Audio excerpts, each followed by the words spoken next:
Another day, another Jayfern's wife story. Sinalang na ni Jayfern yung mga itlog na kinokolekta namin dito sa mga inahin na sinalang niya sa Possum Sweater Broodcock. Yan yung mga itlog na inipon namin sa chiller. Yung mga itlog naman na nasa babang tray dyan ay sa katapusan ang pisa. Yung mga sisiw na nasa folding ay pinagsama na lahat ni Jayfern sa brooder. Pagbukas ko ng pinto ng brooder ay nagliparan sa kabilang side ang mga sisiw at naiwan ang isang sisiw na tuka lang ng tuka. Yan yung mga incubator hatch na sisiw at yung mga anak ng black brood hen.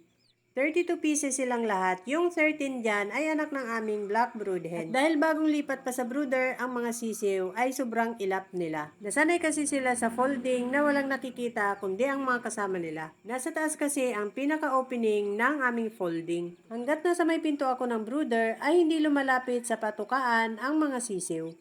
Pero maya-maya din ay naglapitan ang mga sisiw sa patukaan dahil siguro'y gutom na talaga. At dahil madami sila, dalawa ang lagayan ng kanilang patuka para makatuka lahat ng mga sisiw. At dahil days old pa lang ang mga sisiw, only feeding sila. Nagre-refill kami ng patuka kapag ubos na ang laman ng pakainan nila. Pati mga itim sinama na dito.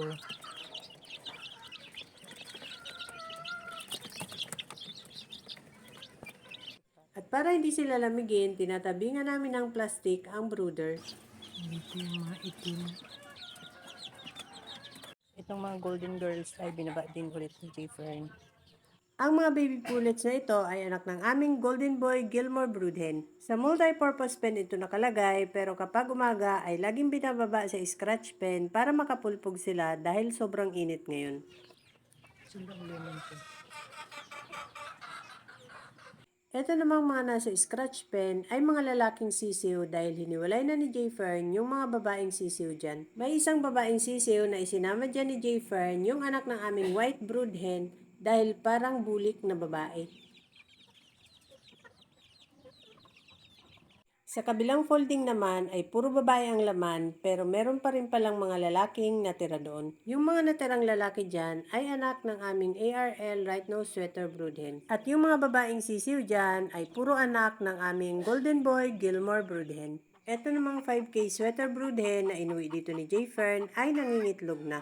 Pinapababahan din niya ni Jayfern sa Possum Sweater Broodcock. Iniipon din namin ang itlog niya sa chiller at sa incubator din namin isasalang. Kinuha na ni Jayfern yung itlog ng 5K sweater. Sandok na may mahabang handle ang pinangkukuha namin ng mga itlog sa fly pen. Magliliparan ang manok kapag papasok kami sa fly pen para kuhanin ang itlog. Pagkakuha ni Jayfern ay iniabot sa akin ang itlog para lagyan ko ng pangalan. Hindi na namin ilalagay sa chiller ang mga nakolektang itlog ngayon dahil ilalagay na agad namin yan sa incubator. Ihahabol namin dahil kaninang umaga lang nagsalang si Jayfern.